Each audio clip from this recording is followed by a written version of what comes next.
ഇതുപോലെ മറ്റ് 5 തരത്തിലുള്ള തലവേദനകൾ വേറെയുമുണ്ട്. ഇതിനൊക്കെ കാരണം നിങ്ങളുടെ അറ്റാച്ച്മെൻറ്റ് ഇഞ്ചുറിയാണ്, നിങ്ങളുടെ ട്രോമ ബോണ്ടാണ്. ഇതൊക്കെ ചെയ്യുന്നത് നിങ്ങളുടെ ഭർത്താവാകണം, ഭാര്യയാകണം, കാമുകിയാകണം, കാമുകനാകണം എന്ന് യാതൊരു നിർബന്ധവുമില്ല. ഇത് നിങ്ങളുടെ മാതാപിതാക്കളുമാകാം. ഒരുപാട് ആൾക്കാരെ ഞാൻ കണ്ടിട്ടുണ്ട്, മാതാപിതാക്കളുടെ ഇതുപോലുള്ള ടോക്സിക് റിലേഷൻഷിപ്പിൽ നിന്ന് നട്ടം തിരിയുന്ന ആൾക്കാർ. ഇനിയും നിങ്ങളുടെ സുഹൃത്തുമാകാം. ഇതുപോലുള്ള ടോക്സിക് ആൾക്കാരുടെ ഇതുപോലുള്ള ബിഹേവിയർ കാരണമാണ് ഈ തലവേദന ഉണ്ടാകുന്നത്. ഇത് ഒരു സൈൻ മാത്രമാണ്, ഒരടയാളം മാത്രമാണിത്. ഇതല്ല നിങ്ങൾക്കുണ്ടാകാൻ പോകുന്ന ഏറ്റവും വലിയ പ്രശ്നം എന്ന് പറയുന്നത്.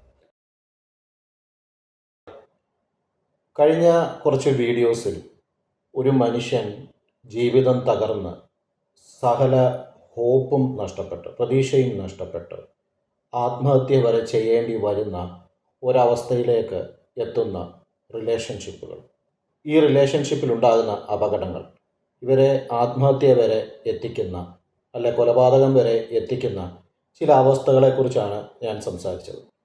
അത് അറ്റാച്ച്മെൻറ്റ് ഇഞ്ചുറി, ട്രോമ ബോണ്ട് എന്നീ ചില കാര്യങ്ങളാണ് പറഞ്ഞത്.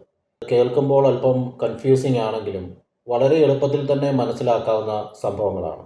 കാരണം ഇതൊക്കെ നമ്മളിൽ എല്ലാവരും ചെറിയ തോതിലെങ്കിലും അനുഭവിച്ചു പോകുന്നവരാണ്. ഇതിൻ്റെ ഒരു ലിമിറ്റ് കഴിയുമ്പോഴാണ് ഇത് അപകടങ്ങളിലേക്ക് എത്തുന്നത്.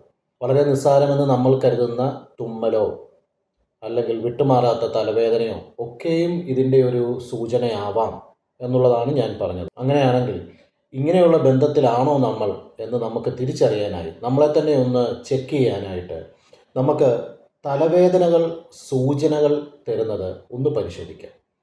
നമുക്ക് തലവേദന എന്ന് പറയുകയും എന്നാൽ നമ്മൾ ആശുപത്രിയിൽ പോയാലും എത്ര ട്രീറ്റ്മെൻറ്റ് ചെയ്താലും മാറാതിരിക്കുകയും എന്തെല്ലാം സ്കാനിങ്ങുകൾ എടുത്താലും പ്രത്യേകിച്ചൊന്നും കണ്ടുപിടിക്കാതെയും ഇരിക്കുന്ന അവസ്ഥയിൽ ഈ തലവേദന വിട്ടുമാറുകയുമില്ല.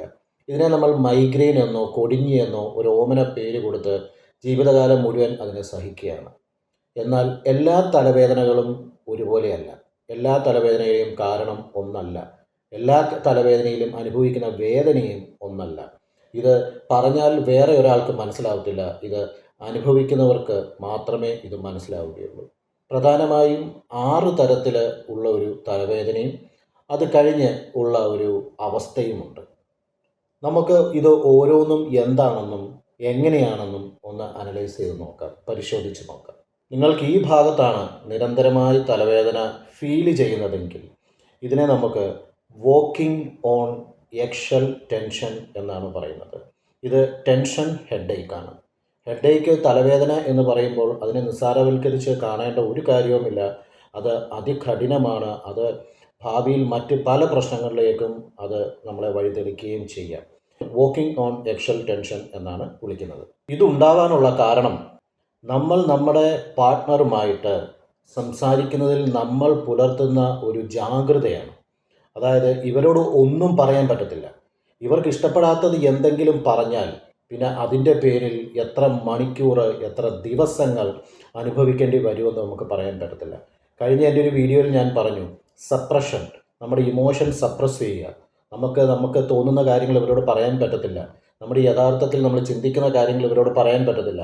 ഇവരോട് പറയുന്നത് എന്തായിരിക്കണം? ഇവർക്ക് ഇഷ്ടപ്പെടുന്ന, ഇവരെ പ്ലീസ് ചെയ്യുന്ന കാര്യങ്ങൾ മാത്രമേ പറയാൻ പറ്റുകയുള്ളൂ. അതല്ലെങ്കിൽ ചിലപ്പോൾ ദിവസങ്ങളാകാം, മണിക്കൂറുകളാകാം ഇവരുടെ ടോർച്ചറിങ് അനുഭവിക്കേണ്ടി വരിക. ഇങ്ങനെയുള്ള അവസ്ഥയിൽ ഇവരെ എത്ര നാളായിട്ടും, ചിലപ്പോൾ മാസങ്ങളായി, വർഷങ്ങളായി, ഇത്രയും നാൾ നോക്കിയിട്ടും ഇവരെ സന്തോഷിപ്പിക്കാൻ പറ്റിയിട്ടില്ല.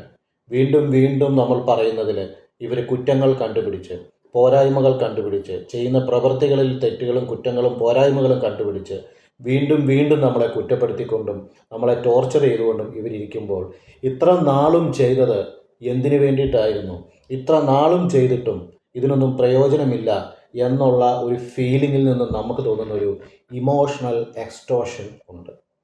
ഈ എക്സ്റ്റോഷനിൽ നമ്മൾ ഒന്നുമല്ലാതായി പോകുന്ന ഒരവസ്ഥ, അത് തിരിച്ചറിയുമ്പോൾ ഉണ്ടാകുന്ന ആ ഒരു ഫീലിങ്, ആ ഒരു ഫ്രസ്ട്രേഷൻ. മറ്റൊന്നാണ് കോൺസ്റ്റൻ്റ് ആങ്സൈറ്റി.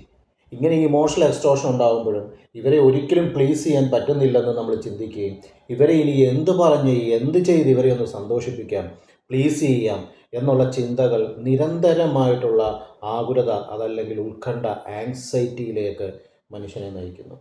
ഇങ്ങനെയുള്ള ഫീലിങ്സ് ഉണ്ടാകുമ്പോൾ നമ്മുടെ ശരീരത്തിൽ ഉൽപ്പാദിപ്പിക്കുന്ന കോർട്ടിസോള്, അഡ്രിനാലിൻ പോലുള്ള ഹോർമോണുകൾ, ന്യൂറോ കെമിക്കലുകൾ ഒരുപാട് മനുഷ്യ ശരീരത്തെ ദോഷം ചെയ്യും.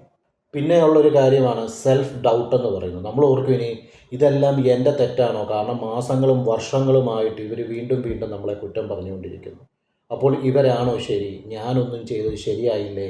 ആം ഐ ഗുഡ് ഫോർ നത്തിങ്? എന്നെക്കൊണ്ട് ഒന്നിനും കൊള്ളത്തില്ലേ എന്നൊരു സെൽഫ് ഡൗട്ട് വന്നിട്ട് I am good for nothing, എന്നെ ഒന്നിനും കൊള്ളില്ല എന്നൊരവസ്ഥയിലേക്ക് നമ്മൾ നമ്മളെ തന്നെ ലേബൽ ചെയ്ത് ചവിട്ടി താഴ്ത്തുന്ന ഒരവസ്ഥയും ഇതിലുണ്ടാവും.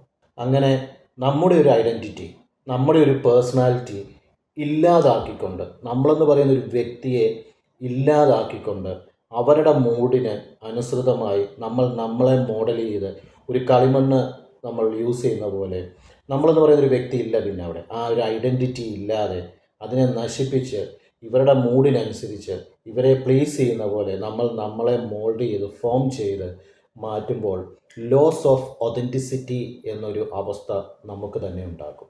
ഇങ്ങനെയുള്ള ഹൈപ്പർ വിജിലൻസും ഇമോഷണൽ ട്രോമയിൽ നമ്മൾ നിലനിൽക്കുമ്പോൾ, നിരന്തരമായിട്ടുള്ള ഈ ഒരു ട്രോമ അവസ്ഥയിൽ നിൽക്കുമ്പോൾ നമ്മൾ PTSD പോലുള്ള അവസ്ഥയിലേക്ക് നമ്മളെ തന്നെ നമ്മൾ തള്ളിയിടുകയാണ്. PTSD എന്ന് പറഞ്ഞാൽ പോസ്റ്റ് ട്രോമാറ്റിക് സ്ട്രെസ് ഡിസോർഡർ. ഇതുപോലെ മറ്റ് 5 തരത്തിലുള്ള തലവേദനകൾ വേറെയുമുണ്ട്. ഇതിനൊക്കെ കാരണം നിങ്ങളുടെ അറ്റാച്ച്മെൻറ്റ് ഇഞ്ചുറിയാണ്, നിങ്ങളുടെ ട്രോമ ബോണ്ടാണ്. ഇതൊക്കെ ചെയ്യുന്നത് നിങ്ങളുടെ ഭർത്താവാകണം, ഭാര്യയാകണം, കാമുകിയാകണം, കാമുകനാകണം എന്ന് യാതൊരു നിർബന്ധവുമില്ല. ഇത് നിങ്ങളുടെ മാതാപിതാക്കളുമാകാം. ഒരുപാട് ആൾക്കാരെ ഞാൻ കണ്ടിട്ടുണ്ട് മാതാപിതാക്കളുടെ ഇതുപോലുള്ള ടോക്സിക് റിലേഷൻഷിപ്പിൽ നിന്ന് നട്ടം തിരിയുന്ന ആൾക്കാർ. ഇനിയും നിങ്ങളുടെ സുഹൃത്തുമാകാം. ഇതുപോലുള്ള ടോക്സിക് ആൾക്കാരുടെ ഇതുപോലുള്ള ബിഹേവിയർ കാരണമാണ് ഈ തലവേദന ഉണ്ടാകുന്നത്. ഇത് ഒരു സൈൻ മാത്രമാണ്, ഒരടയാളം മാത്രമാണിത്. ഇതല്ല നിങ്ങൾക്കുണ്ടാകാൻ പോകുന്ന ഏറ്റവും വലിയ പ്രശ്നം എന്ന് പറയുന്നത്. അപ്പോൾ അടുത്ത വീഡിയോയിൽ അടുത്ത തലവേദന ഏത് തരത്തിലുള്ളതാണ്, എങ്ങനെയുള്ളതാണെന്ന് നമുക്ക് കാണാം.